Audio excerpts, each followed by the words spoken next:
Why did she use mirror? No mirror. I said no mirror allowed here in my salon. What did just did? I am finished, oh.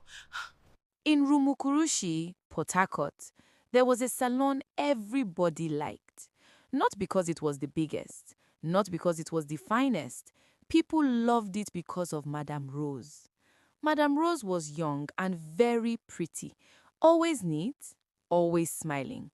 Her hands moved fast, too fast sometimes. She could finish a full head of neat plaits in a short time without pulling hair or causing pain. Women said going to her salon saved time. Before you know it, she's done. That was why people kept coming back. Her salon was called Madame Rose Beauty Palace, and it stayed busy almost every day. There was only one rule: no mirror. At first, people found it strange, a salon without mirror, but Madame Rose explained it calmly. Mirror slows work. If you trust me, you don't need it. She said it with a smile, and because she was always smiling, people trusted her. She usually sat outside her shop, arranging chairs neatly, plaiting hair under the open light. From morning till evening, her hands never tired.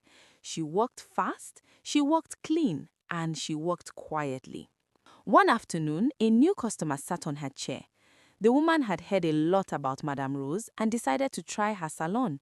From the beginning, Madame Rose smiled at her. Madame Rose began plaiting immediately, fast, neat, gentle. As she walked, the woman became curious. She wanted to see how the front looked. "I want to see my hair in the mirror," the customer said casually. Madame Rose did not stop working. She smiled. "No mirror here." The customer laughed lightly. "I just want to check the front." Madame Rose's smile remained, but her hand slowed down. She turned her head slightly. "I don't use mirror," she said softly. "That's my rule." The customer felt embarrassed. "Oh, okay, I'm sorry." Madame Rose nodded and continued plaiting. Her speed returned. In less than an hour, the hair was finished. It was neat, very neat.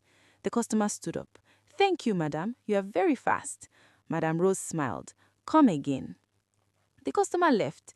She did not notice the small strands of hair on the ground. Only after the sound of footsteps disappeared did Madame Rose stand up. She slowly looked down. The fallen hair lay scattered on the ground. Madame Rose knelt. Carefully, she picked them up, every single strand. She did not hurry. She did not sigh. She did not speak. When she was done, she poured them into a black, waterproof leather bag. Then she smiled again. Days passed, weeks passed. Madame Rose's salon became even more popular. Women liked her because she was fast, she was gentle, she didn't waste time, she smiled a lot. Some even said she has good hand. People ignored the mirror rule. They ignored the little strange feeling they sometimes had after leaving. Then, one woman noticed something. Her edges were thinning. She blamed stress. Another noticed the same thing. Then another. Always the front hair. Always after visiting Madame Rose. Never immediately. Nobody connected it at first. At midnight, when Rumukurushi slept, Madame Rose woke. She tied a black wrapper around her body. She placed fresh palm leaves into her mouth. She tied a red ribbon around her head. She carried a clay pot, put the hairs there. She walked quietly toward the stream behind the area. People called it Mirina Ma. At the edge of the stream, she stopped.